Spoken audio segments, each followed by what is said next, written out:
कांग्रेस के पूर्व अध्यक्ष और सांसद राहुल गांधी की संसदीय सदस्यता रद्द कर दी गई। अब वह पूर्व सांसद हो गए। दरअसल सूरत की एक कोर्ट ने मोदी सरनेम पर आपत्तिजनक टिप्पणी करने के मामले में राहुल गांधी को 2 साल की सजा सुनाई। हालांकि सजा के तुरंत बाद कोर्ट ने उन्हें 1 महीने की जमानत भी दी, लेकिन अब उनकी लोकसभा से संसद सदस्यता खत्म कर दी गई।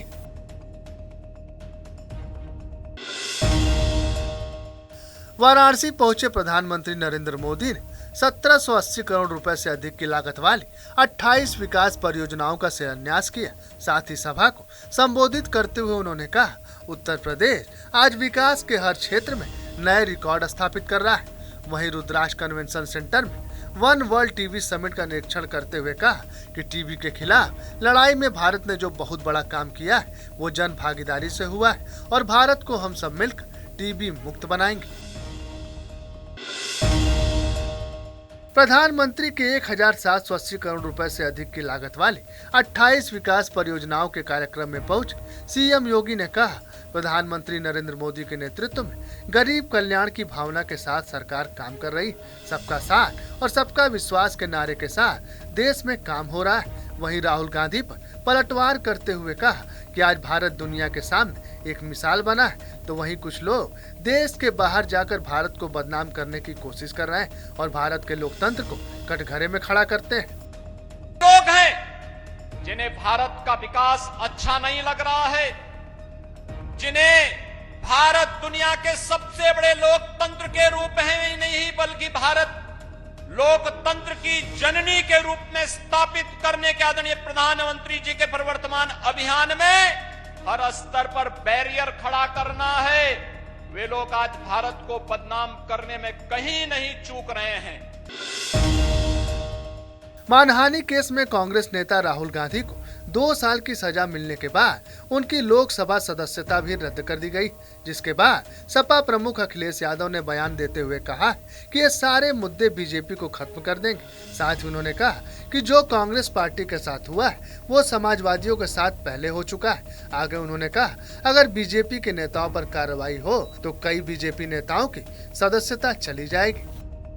ये बात कोई पहली बार नहीं हुई है। अगर आपको याद हो, जब से भारतीय जनता पार्टी की सरकार उत्तर प्रदेश में आई है, उन्होंने प्रशासन और सरकार का साथ लेकर के पहले तो झूठे मुकदमे लगवाए और कई ऐसे मौके आए हैं जहां पर प्रशासन ने और शासन ने मिलकर के समाजवादी पार्टी के कई सदस्यों की सदस्यता ली है।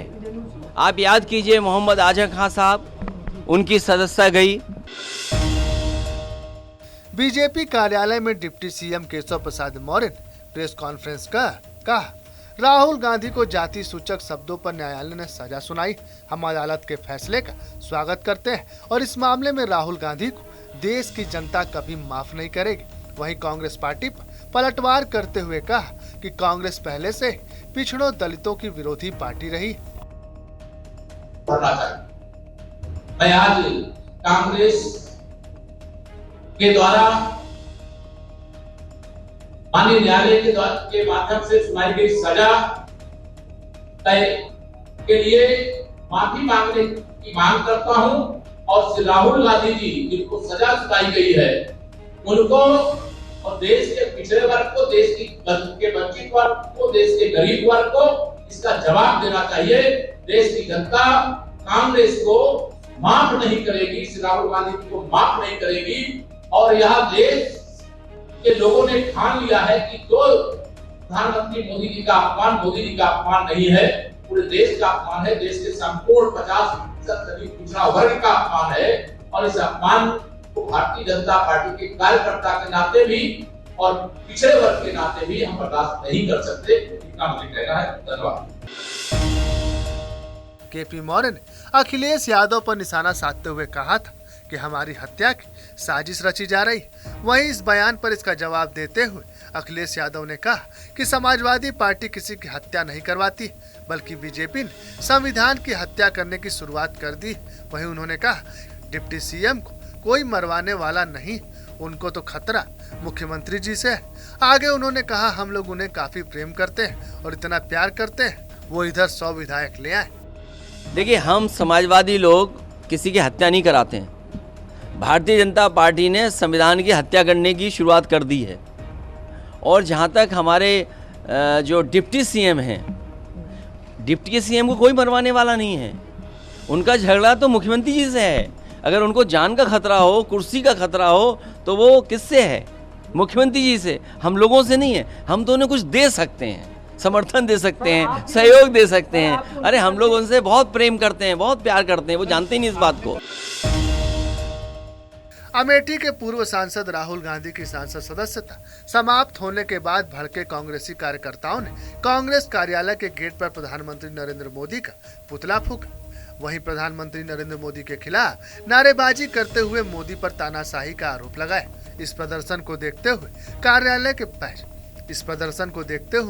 कार्यालय के बाहर बड़ी संख्या में पुलिस बल तैनात कर दी गई थी।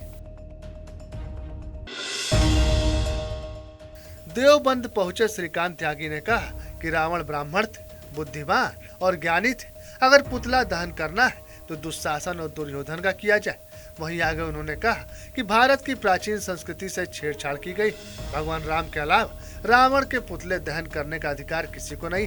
अगर कोई रावण दहन करता है तो उन पर मुकदमा दर्ज कराएंगे। देहरादून में आयोजित उत्तराखंड खेल रत्न पुरस्कार वितरण कार्यक्रम में मुख्यमंत्री पुष्कर सिंह धामी शामिल हुए और राष्ट्रीय प्रतियोगिताओं में पदक जीतने वाले खिलाड़ियों और उनके प्रशिक्षकों को पुरस्कार और नगद राशि से सम्मानित किया।